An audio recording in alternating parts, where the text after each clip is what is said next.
이게 앞으로 커드러블 역세권 된다는 것 같은데, 저기 충주 충중가 가는 거 있죠? KTX 충주 개통돼 있죠? 이미 그건 개통돼 있어요. 앞으로 GTX D에다가 뭐 또 이게 저기서 서울에서 또 이쪽으로 성남을해서 또 넘어오는 게 있나 보더라고요. 하나 더. 어쨌든 교통 중심이 되나 봐요.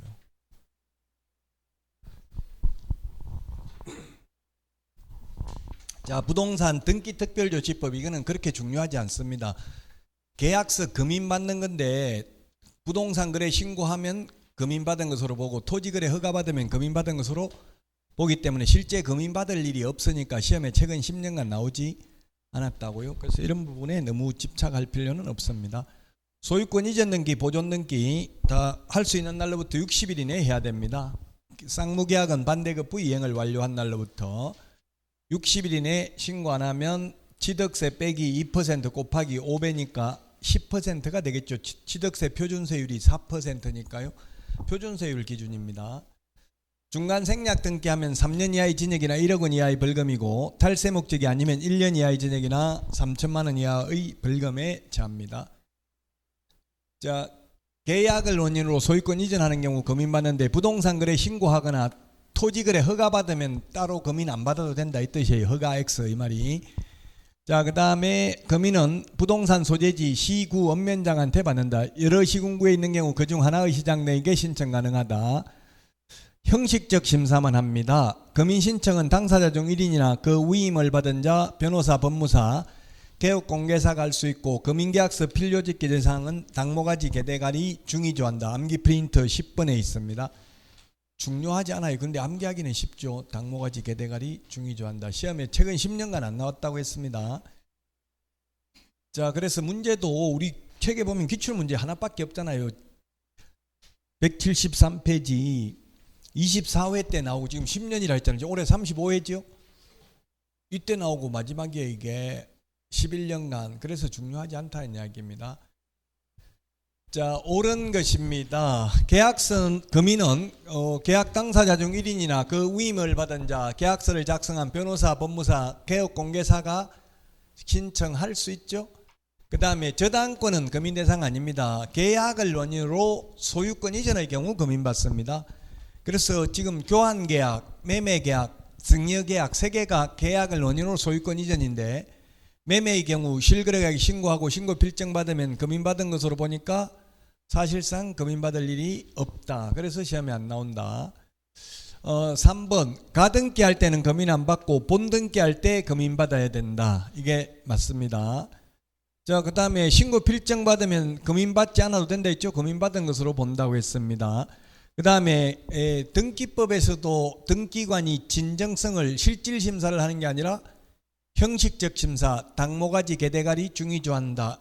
이 6가지 필요적 사항만 기재되어 있는지 여부를 확인하고 금인 도장 찍어줍니다. 시험에 최근 10년간 안 나왔으니까 참고로 풀어보시고요. 저는 넘어가겠습니다. 근데 실명법, 명신탁 이거는 민법에도 반드시 한 문제 나오고요. 우리 중개실무에도 최근 6년간 5번 출제됐습니다. 그럼 출제 확률 85% 이상이에요. 이건 명의신탁, 명의를 맡기는 걸 명의신탁이라고 합니다. 그거 전에 질문하신 게 있었어요. 예를 들면 본사가 주된 사무소가 있고요. 분사무소가 A, B, C, D 4개가 있고 본사가 있으면 이 A 분사무소에서 중개 사고가 발생했을 경우 A 분사무소에는 얼마 가입했어요? 2억 가입했죠. 2억. 그러면 보험회사에서는 2억까지 배상해준다. 여기 본사 4억 합해서 6억까지 배상해준다. 여기 다 합하면 8억, 12억까지 배상해준다. 답은 12억입니다. 법인의 경우 전부 합합니다. 분사무소, 주된 사무소 금액 다. 시험에는 안 나오는데 모의고사에 이런 게 뭐 나온 것 같더라고요. 그 손님들 입장에서는 법인을 통해서 거래하는 게 나중에 배상받기가 더 편하죠. 그리고 또 공동중개하는 게 더 좋다고. 공동중개하면 두 사람 개업공개사 다 각각 2억씩 받을 수 있잖아요. 2명이 개입됐다면. 보정 설정 금액은 또 아까 질문한 것처럼 이런 경우는 12억인데 또 중개업 하려면 12억, 매수 신청 대리를 하려면 또 12억 새로 가입해야 돼. 이거 경매 매수 신청 대리 입찰 대리 하려면 암기 프린트 54번에 있죠. 자, 명신탁, 명의 신탁을 하게 되면 맡기면 이게 실명법은 뭐냐면 저 기억이 나는데 1995년도 7월 1일 김영삼 전 대통령이 옛날 김영삼 지금 윤석열 대통령은 뭐 30% 정도 지지율 되는 걸로 알고 있는데 40%가 안 되는 걸로 알고 있는데 옛날 김영삼 대통령은 90몇 프로까지 올라갔었어요.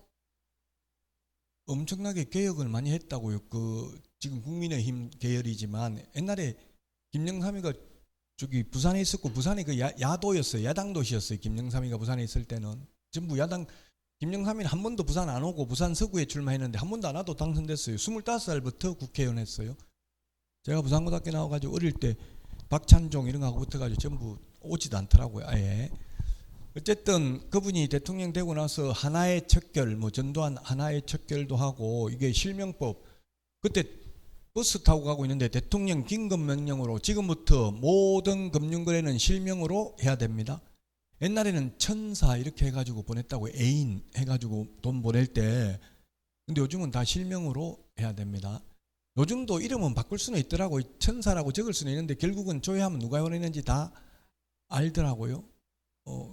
다른 점이. 그래서 명의 이제 부동산이든 돈이든 다 자기 이름으로 하라는 얘기예요. 부동산도 남의 이름으로 등기해 놓으면 안 된다.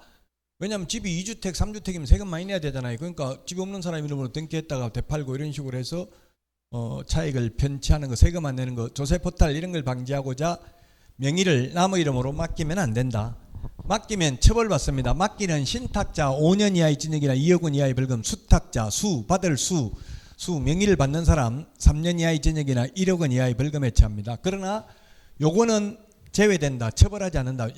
명의신탁에 해당되지 않는다. 양도담보, 가등기담보, 상호명의신탁, 신탁법에 따른 신탁재산인 사실을 등기하는 경우는 명의신탁에 해당되지, 실명법상 명의신탁에 해당되지 않는다. 그러나 배우자, 종중, 종교단체 명의신탁은 명의신탁에 해당된다. 원칙적으로 처벌받는다 이거는. 그러나 예외적으로 이것도 조세포탈, 강제집행의 면탈, 법령상 제한의 회피를 목적으로 하지 않는 경우에는 처벌하지 않고 원래 명의신탁 약정 무효입니다. 계약해도. 근데 이거는 유효하다. 예외적으로.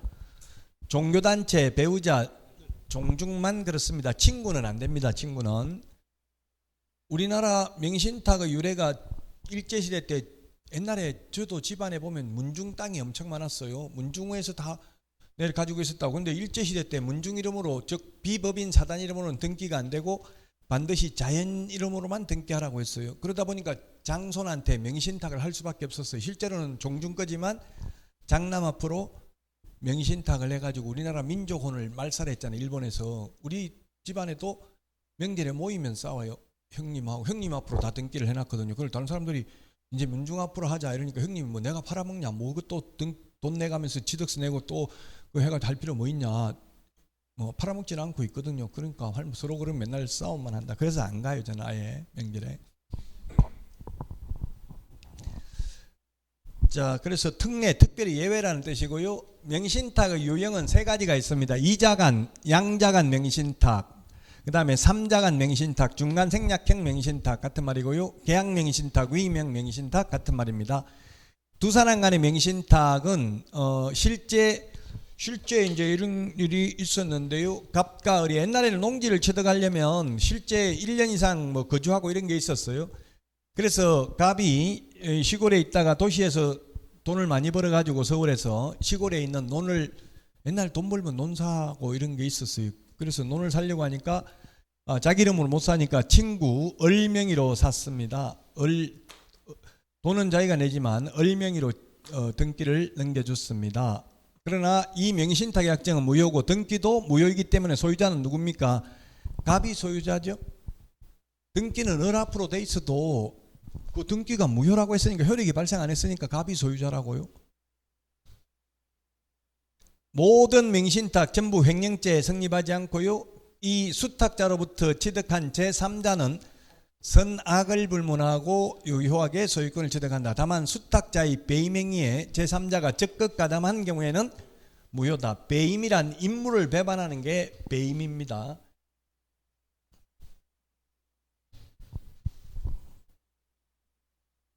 자, 시험에는 민법 시험에 요게 등기 명의신탁, 3자간 명의신탁, 중간 생략형 명의신탁 요거하고 계약 명의신탁하고 두 개 중에서 시험에 잘 나옵니다. 거의 하나가. 뭐 이거는 가벌병 이거는 정하기 나름입니다. 누가 갑을 하고 누가 을로 할지는 보통 뭐 가벌병 정 뭐 이런 식으로 제3자 정 이런 식으로 많이 나오기는 하더라고요. 갑과 을의 매매계약은 유효합니다. 매매계약은 갑과 을이 하고 등기는 병명의로 넘기기로 한 약정은 무효이고 그 등기의 효력도 없다. 무효이다. 그래서 소유자는 누가 소유자입니까? 병 앞으로 등기되어 있다 하더라도 소유자는 을이 소유자죠. 을이. 무효니까 등기가. 법률 행위로 인한 물권 변동 효력은 등기해야 되죠. 민법 186조에 의해서. 그래서 을이 소유자고요. 그래서 명의신탁약 무효이기 때문에 이게 명의신탁 무효는 해지할 수 없어요. 무효는 처음부터 효력이 발생 안 했는데 해지라는 거는 장래의 효력을 소멸시키는 게 해지죠. 그래서 해지할 수 없고 그러면 어떻게 해야 되냐? 무효인 등기를 을이 말소 청구해야 되고 을이 안 하면 갑이 을을 대위해서 말소 청구하고 매매계약은 유효하므로 매매계약에 의해서 갑명의로 소유권 이전 등기를 격려하는 때에 갑이 소유권을 취득합니다. 모든 명의신탁에서 제3자는 선악을 불문하고 유효하고요. 모든 명의신탁에서 수탁자가 임의로 처분하더라도 횡령죄가 성립하지 않는다.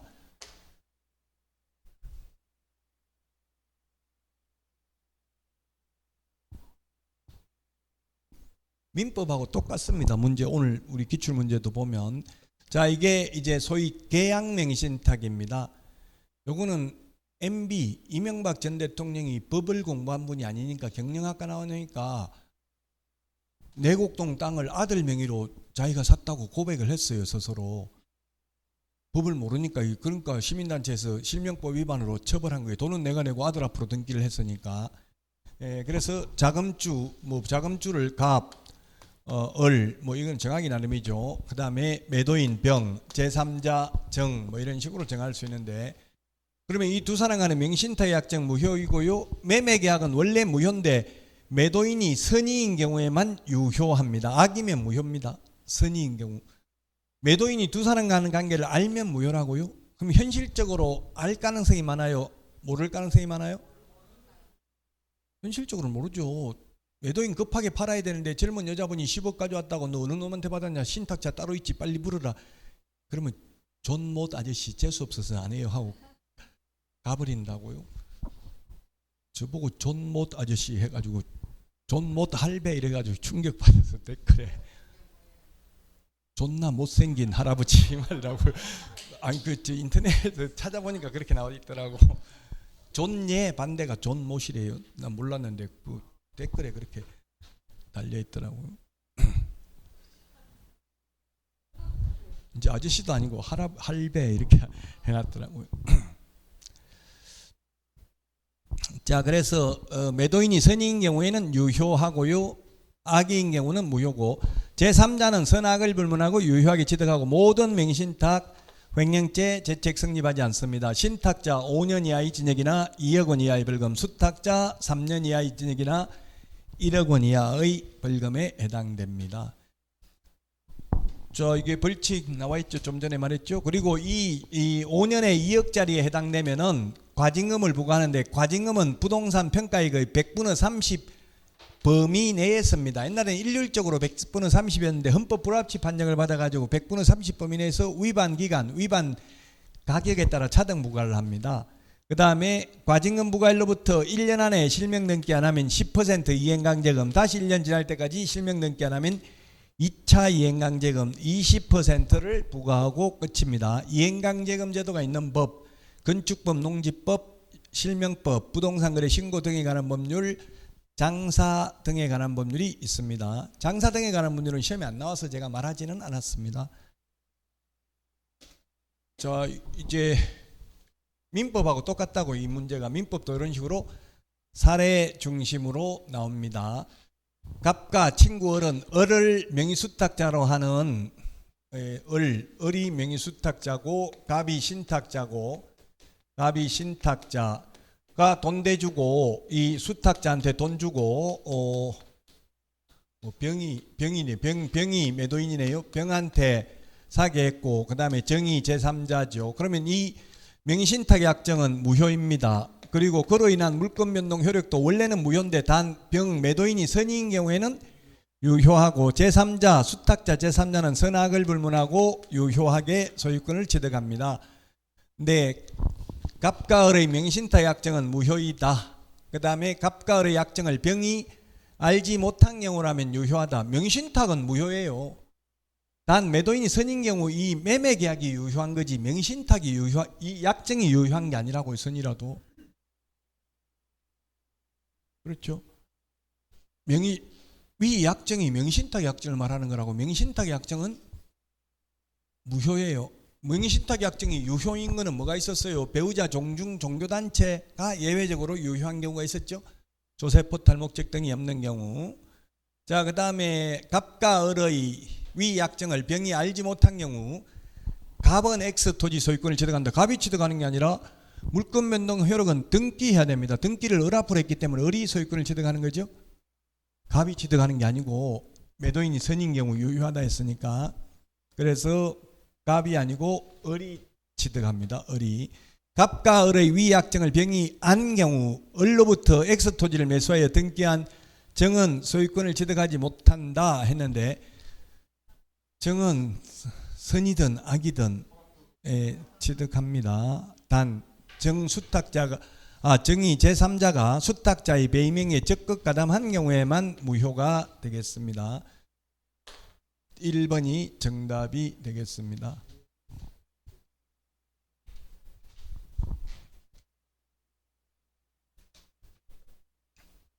자, 그 다음에 176페이지.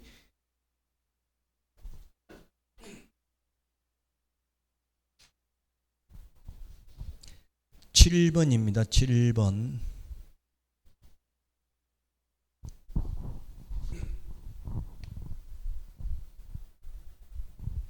갑은 을과 을 소유 부동산 매매 계약을 체결하면서 세금을 줄이기 위해서, 갑은 을하고 계약을 체결하면서 세금을 줄이기 위해서 갑과 병 간의 명의신탁 약정에 의해서 병으로 소유권 이전 등기를 하게 하였다. 그 다음에 제3자 정. 이 명의신탁 약정 무효이고요. 그로 인한 물권 변동 효력 무효이고요. 그 다음에 매매 계약은 유효하다고 했죠. 소위 등기 명의신탁이네. 3자 간 등기 명의신탁입니다. 제3자 정은 선악을 불문하고 유효합니다. 계약 명의신탁이 아니라 등기 명의신탁, 3자 간 명의신탁이고요. 그 다음에 병명의 등기 무효입니다. 소유권은 갑에게 기속되는 게 아니라 을에게 기속됩니다. 무효니까 효력이 발생 안 했으니까. 자, 그 다음에 4번. 갑은 매매계약에 의하여 을에게 소유권 이전 등기를 청구할 수 있다. 이게 맞습니다. 4번이 답입니다. 그러면 하려면 어떻게 해야 돼? 이미 등기가 병 앞으로 되어 있으니까 이 무효인 등기 말소 또는 진정명의 회복 등기를 을 앞으로 해가지고, 을이 해야 되는데 을은 돈 받았으니까 안 할 가능성이 많죠. 신경 안 쓸 가능성이. 그러면 갑이 을을 대위해서 무효인 등기 말소하고 매매계약에 의해서 갑 명의로 소유권 이전 등기를 취득하는 때에 이전 등기를 하는 때에 소유권을 취득합니다. 그 다음에 병이 소유권을 취득하고 갑은 병에게 대금 상당의 부당이득 관한 청구권을 행사할 수 있다 했는데, 병이 소유권 취득 못합니다. 병 무효니까 을이 소유권을 취득하고 있는 상태입니다. 그 다음에 병에게 부당이득 관한 청구권을 행사할 수 있다 했는데, 이게 해설이 조금 잘못된 것 같은데요. 부당이득 관한 청구권은 제3자에게 처분한 경우에는 부당이득이 생겼기 때문에 청구할 수 있어요. 지금 제3자에게 처분했다는 말은 없죠. 그래서 부당이득 한 게 없어요. 왜냐하면 자기가 소유권이 병에게 있는 게 아니기 때문에. 근데 우리 해설은 보니까 계약명의신탁만 부당이득 관한 청구할 수 있다. 등기명의신탁은 없다 이렇게 되어 있는데, 등기명의신탁도 제3자에게 처분했으면 할 수 있어요. 부당이득 관한 청구를. 제3자에게 처분했으면 돈이 이익이 생겼잖아요. 근데 처분한 게 아니면 자기 소유권 뺏기게 돼 있잖아요. 지금 자기 게 아니니까 부당이득 한 게 없다고요. 그래서 부당이득 반환 청구권은 행사할 수 없고 소유권도 취득할 수 없습니다. 등기가 무효라고 했으니까.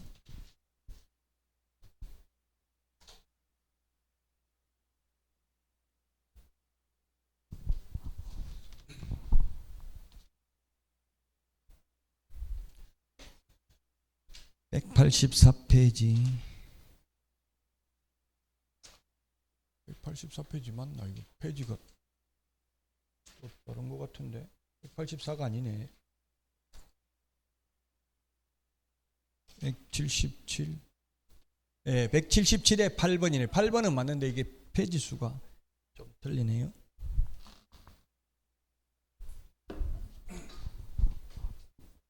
옳은 것은 177.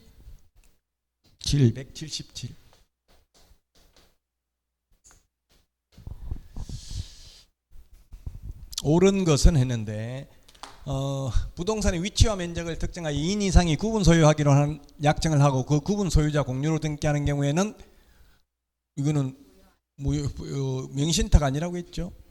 예, 명의신탁 아니기 때문에 틀렸고 이거는 맞네요. 배우자, 종중, 종교단체의 경우 조세포탈 목적 등이 없다면 유효하고 처벌하지 않는다.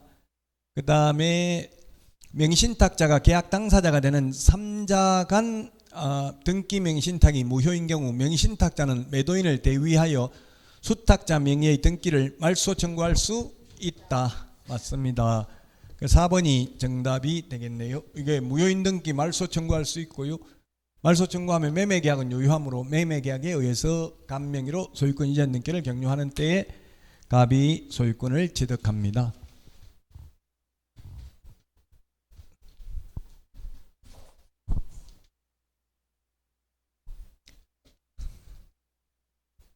(9번) 177페이지 9번 옳은 것은 했네요. 옳은 것은 1번 위법한 명의신탁 약정에 따라 수탁자 명의로 등기한 명의신탁자는 5년 이하의 징역이나 2억 원 이하의 벌금. 이게 맞죠? 수탁자는 3년 이하의 징역이나 1억 원 이하의 벌금입니다. 우리 공인중개사법에서는 이렇게 벌칙이 시험에 나왔고요. 민법은 아마 나온 적이 없는 걸로 알고 있어요. 오히려 공인중개사법이 더 어려워요. 실명법은 실제 시험에 나오면 벌칙까지도 알아야 되니까. 그 다음에 100분의 30 확정 금액이 아니라 범위 내에서라고 했죠. 범위 내에서 이미 실명 등기하였을 경우 과징금 부과하지 않는다 했는데 부과합니다.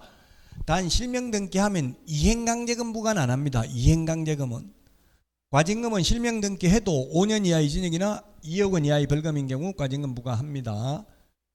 자, 그 다음에 과징금 부과받았냐는 과징금 부과일로부터 1년 안에 실명 등기 안 하면 100분의 10, 또 1년이 지나면 100분의 20, 딱 두 번만 부과합니다. 그래서 틀렸습니다. 종교단체 언제나 무효다 했는데 종교단체 배우자 종중, 문중의 경우 조세포탈 목적 등이 없다면 유효하고 처벌하지 않는다.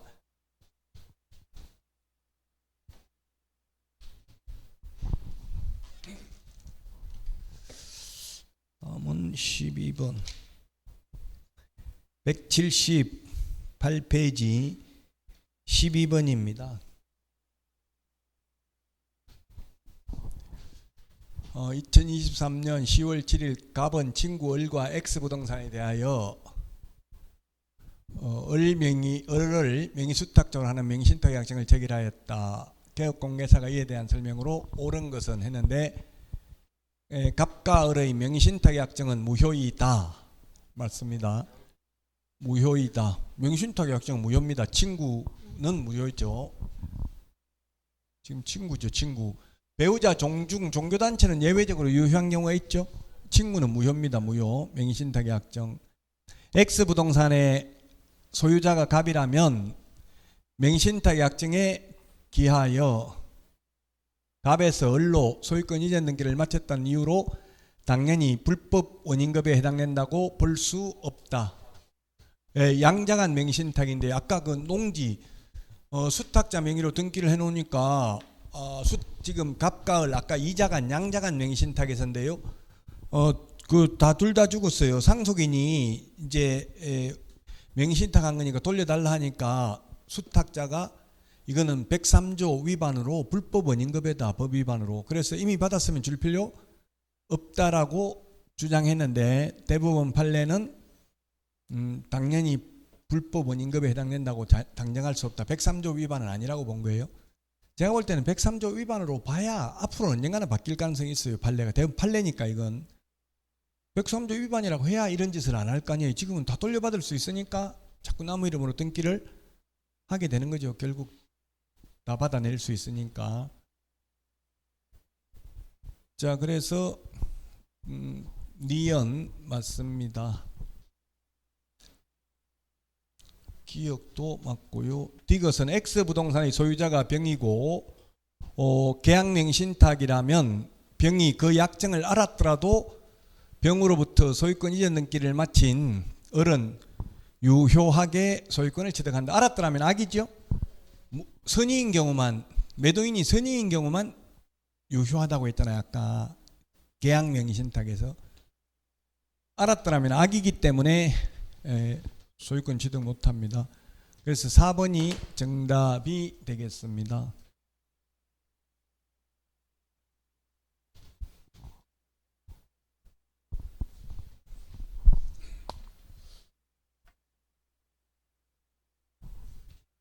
지금 기출문제가 엄청 많은 거 보면 제가 최근 6년간 5번 나왔다고 했어요. 시험에 85% 이상 확률이 최근 6년간.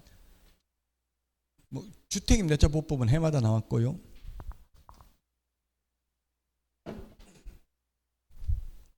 자, 13번입니다. 갑은 을과 을 소유 X부동산 매매계약을 체결하고 친구 병과 명의신탁약정에 따라 을로부터 곧바로 병, 갑, 을, 병, 명의신탁 무효고 그로 인한 물권 변동 효력도 무효. 그러나 매매계약은 유효. 계약명의신탁입니다. 옳은 것은 했네요. 옳은 것은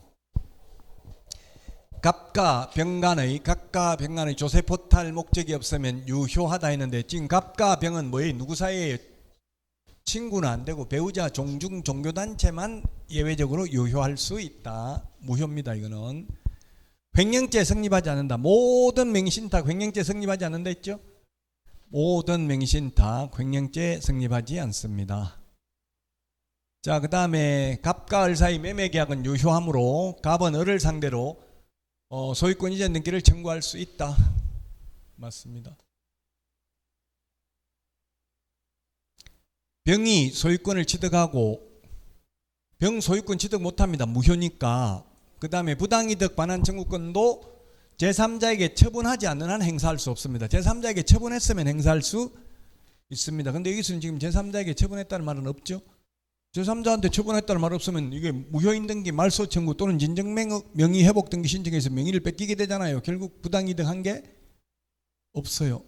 제3자에게 이미 처분했다면, 처분해가 돈을 챙겼으면 그건 부당이득 반환 청구권 행사할 수 있습니다.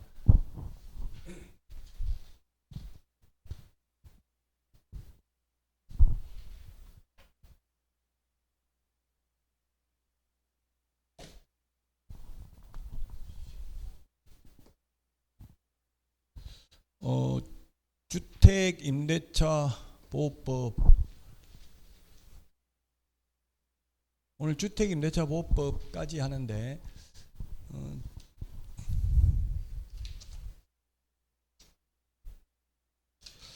주택임대차 보호법부터는 쉬었다가 하도록 하겠습니다. 오늘 문제 풀어보시기 바랍니다.